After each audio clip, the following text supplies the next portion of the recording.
I thought I would start with a quote. The arc of the moral universe is long, but it bends towards justice.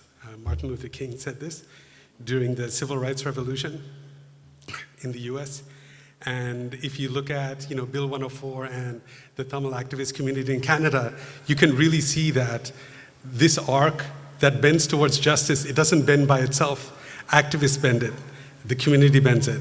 The politicians working with the activists and community bend it. At the same time, you can also see in the 15 years since Mullivaikkal, geopolitics can also bend the arc in another direction.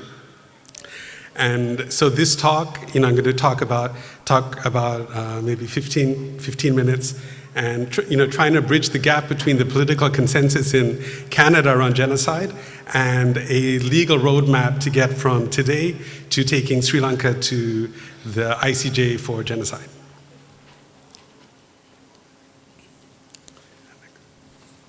Yeah. So the first observation is now is a good time. This year, next year, the following year, it's a good time to focus on genocide accountability. All resources are finite, attention shifts. It's already 15 years since 2009. It's 40 years since Black July. It's 75 years since 1948.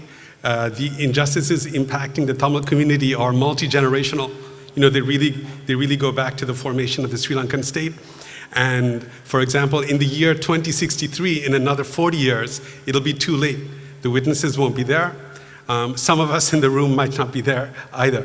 So, these are things we should sort of focus our attention on now. One of the hurdles to actually getting from political consensus to a clear legal roadmap is, broadly speaking, the Tamil legal community has largely been absent in Tamil activism. So you have a backlog of injustice, going back multiple years, but I have faith that working with the various Tamil activist orgs, we can sort of overcome these gaps in a pretty short time.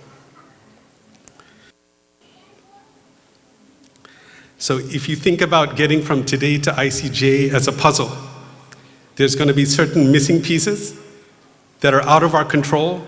For example, the Sri Lankan state is not going to give any evidence.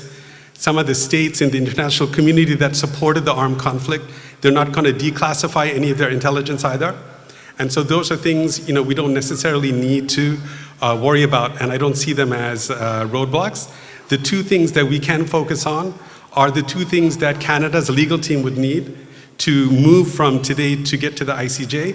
And this is standard for any sort of criminal proceeding. You need evidence and you need a legal argument. The rest of this talk is basically divided into three parts: facts, evidence, and law. And I'm really going to focus on the facts and evidence. One thing that Third Eye has been doing over the last 2 years is interviewing witnesses. So we've interviewed around 100 survivors from May 2009. I've personally taken video depositions of about 50 people who survived in May 2009. And it's really their story that needs to be the foundation of any movement towards the ICJ.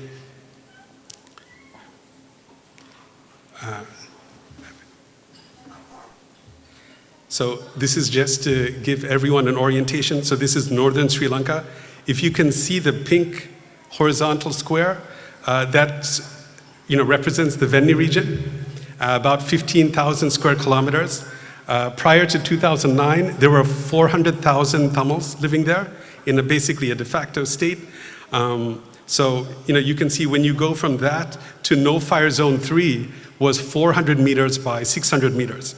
So you're taking 400,000 people who were living in 15,000 square kilometers and pushing them through sequentially smaller no-fire zones into a 400 meter by 600 meter box. The gray area is actually the time period from mid-May to mid-June. This is when Tamils were forced to surrender, and there was no oversight by the UN or INGOs during this period.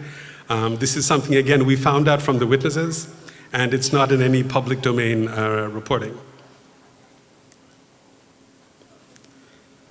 So to reset the time frame, instead of focusing on, war on terror, Tamils are trapped, human shields, like everyone has read the narratives in the mainstream media, we tried to take a broader view that includes, all of the history relevant to the Tamil issue, and basically work from there to the genocide argument. Like start from the ground truth, what actually happened, and see what the genocide argument looks like. So the first relevant milestone is the EU ban. Now, I'm not going to talk too much about the EU ban of the LTT, but basically, you can conceptualize the EU ban as the lead domino in a domino effect that went from the peace process to Mullivaigal. When the EU banned the LTTE, the EU also banned Norway mediating the peace process. The EU also banned peacekeeping operations in Sri Lanka. And when you have an active war and you remove peacekeepers, what's going to happen? The war's going to increase, right? So the EU ban is the lead domino, and then we can see that it collapsed the peace process, war escalated, and then we ended at May 2009.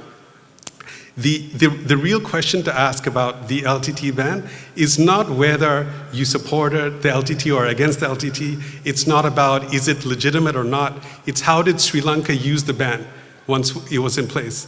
Did Sri Lanka use the ban to target LTT's military wing, or did Sri Lanka use the ban to destroy the fabric of life in the Venni region? And I think the facts speak for themselves. So I'm going to linger on this slide because it's probably the most important one in this talk. Now, it's a timeline of what I think the real factual narrative should be for a Tamil genocide argument. So this is what, if there's political consensus in Canada, the Canada's legal team is going to need the right factual narrative and the legal argument to get to the ICJ and not only file but win. And so for that, we need to define what the ground truth is. Now the time period here is May 2006 to May 2009. If you look to the right of the red line, everyone is familiar with that narrative. There's 3 no-fire zones. January 2009, then in February and March, there's no-fire zone 2, no-fire zone 3, and everyone's familiar with that. Now, most of the facts to the left of the vertical red line, they have not been reported anywhere. And